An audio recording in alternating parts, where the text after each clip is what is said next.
about. When I was flipping through these comments, a huge proportion of them were coming from somebody telling the story of how the coach screwed them. Yep. Right? So this goes at the very start of the video. You said, if you've sat on the bench and you're doing that thing where you're looking at your coach like, did you forget about me kind of thing. There was a bunch of these comments that were someone telling me the story of that happening to them, right? So there's two elements to that. So the first side, I'm going to go from the coach's side first. The fact that I would say over 50% were negatively speaking about their coach. Okay? So this goes back to one of the conversations we had about if you think back and remember your coaches or you remember your teachers or whatever, there's only a few that stick out as being good that really had a positive impact on you. And the rest of them are just kind of either you don't remember them or you know that they weren't very good. So that's the first thing, is kind of a call out to the coaches. Like, this video is a nice sample of the impact that our coaches are having. Like, on average, it's negative here.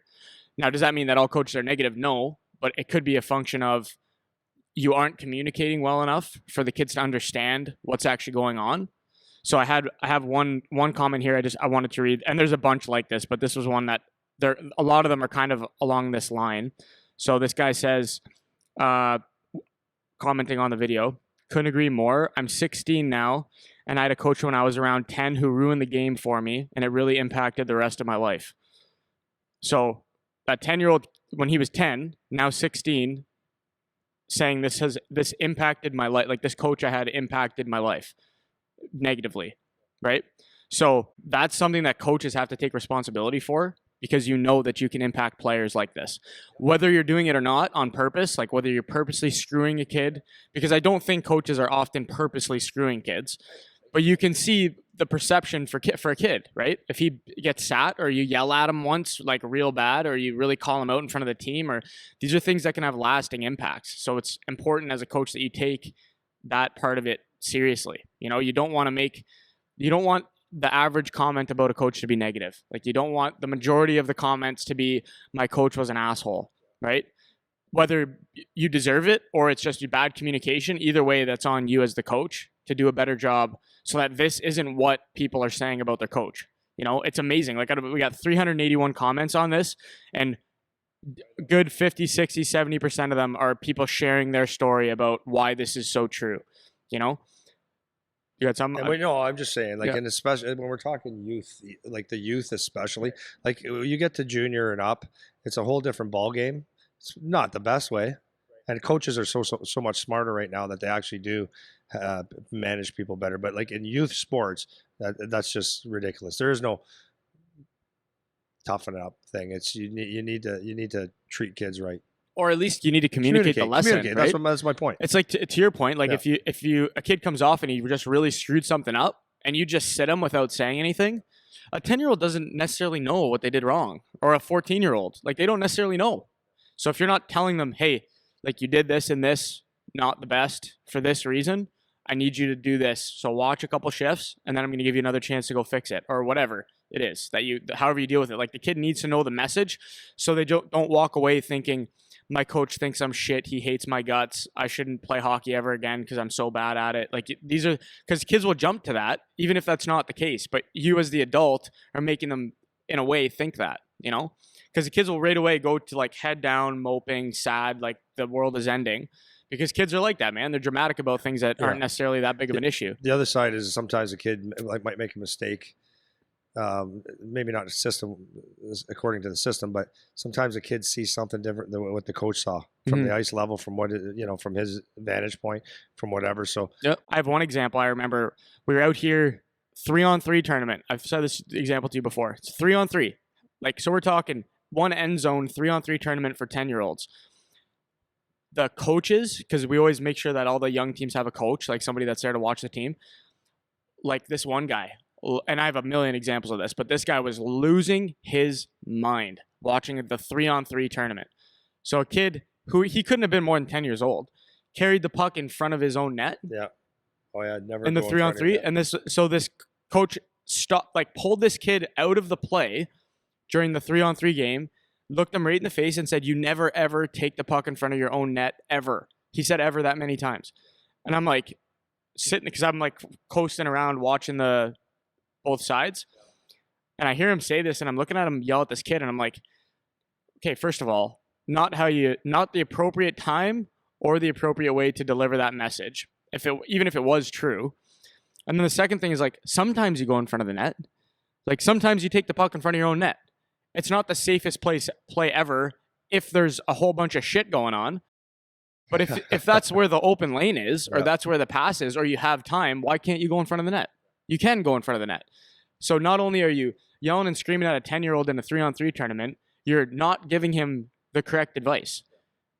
You know, you're giving him a black and white blanket statement that's not even appropriate. So now this kid, for no reason, is going to be like, well, my coach just screamed at me that I can never go in front of the net ever.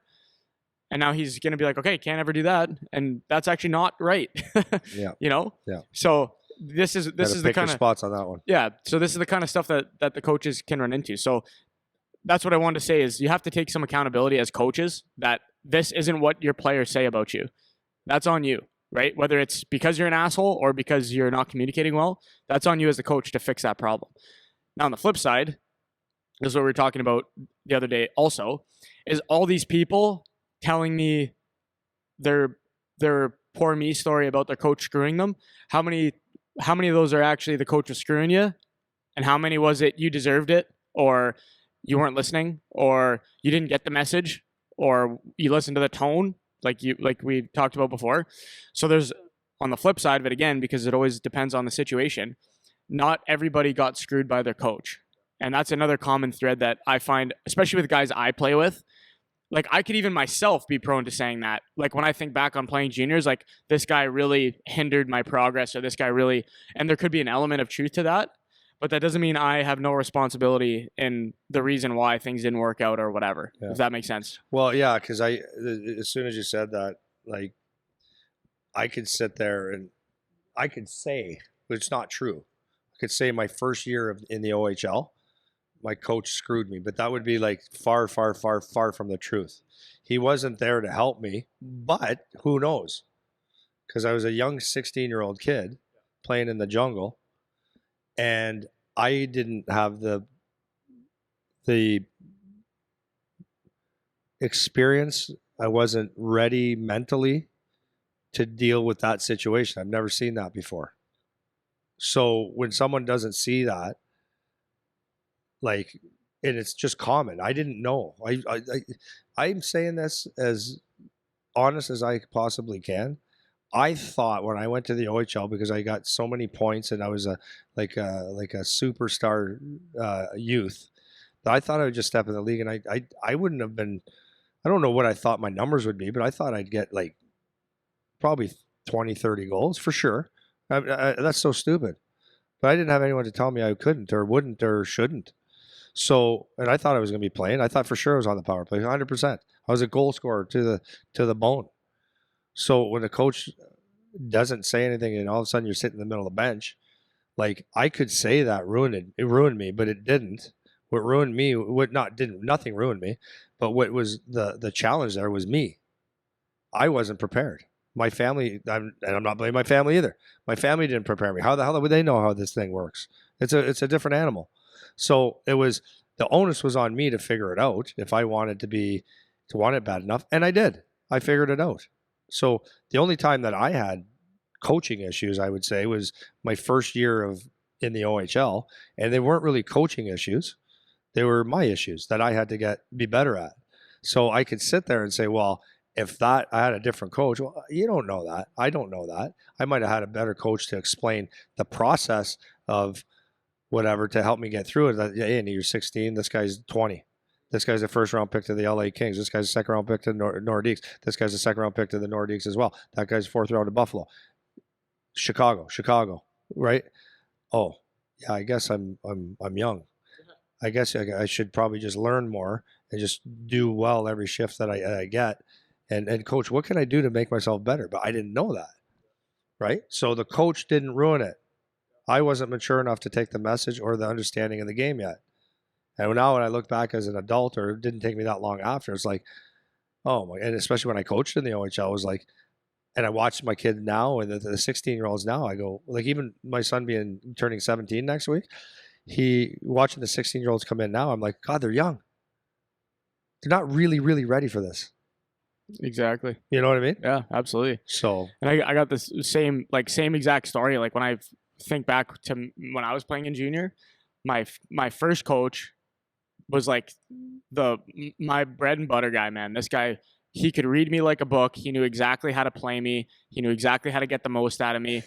We had a good relationship, communicating, like everything about it was perfect. Well, as happens in junior, coaches leave, management changes, you get traded, whatever happens. Well, now I got a new coach, and my new coach and I, like I said, did not jive.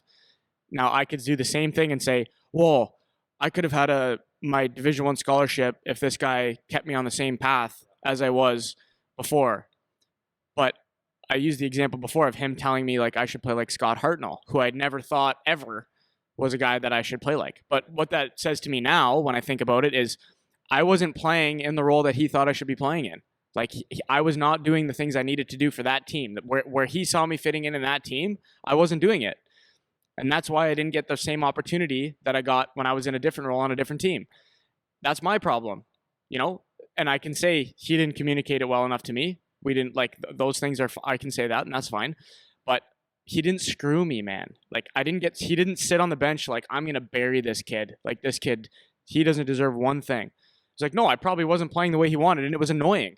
So I didn't get as much opportunity as I might have had I been able to have that line of communication, because as you did and as most guys do in junior, I'm the point guy, right? That's what I thought when I was in junior. I'm the guy that gets the points. And I didn't know about the stuff that we talk about all the time now. I didn't know about having a role, having my 3-4 things, like doing things that aren't based on scoring and getting points. I did not know that. Like no one ever taught me that. Like people would say you have to do the little things and like those. But, play away from the puck. Yeah, You don't even know what that means. Yeah, it's not specific, right? Yeah. There's nothing for me to do there. I don't know what to do about that. You know, finish your hits. Like things people say that, but it's like specifically what can I do? I didn't know any of that stuff either, man. So when I look back, I could play the one side, like a lot of people in these comments are saying, like, "Oh, he screwed me. He didn't play me. He never acted like I wasn't even part of the team and all that." And maybe for some of these situations, it was actually a legit asshole coach that really did that. But I guarantee for most of the people, it's probably something similar to what me and you were saying, where it's like, yeah, if you look at it in the one light, you can blame your coach, or if you look at it in another light, maybe it was you, maybe you were a kid and you didn't know, or the communication wasn't there, or whatever. You know what I mean? So I wanted to play that last part because that's probably the most common thing I saw on this video that people were saying is telling me their story or telling us their story about the coach screwed them, you know? And that is likely not the case 70% of the time. Like, you know what I mean? So it's like, make sure that you can actually reflect back and figure out take as much responsibility as you can for the thing that is negatively impacting you, because there's something you can do, man. It's not just the woe is me, like sit on the bench and cry about it, because that's not helpful, even if it is true, you know?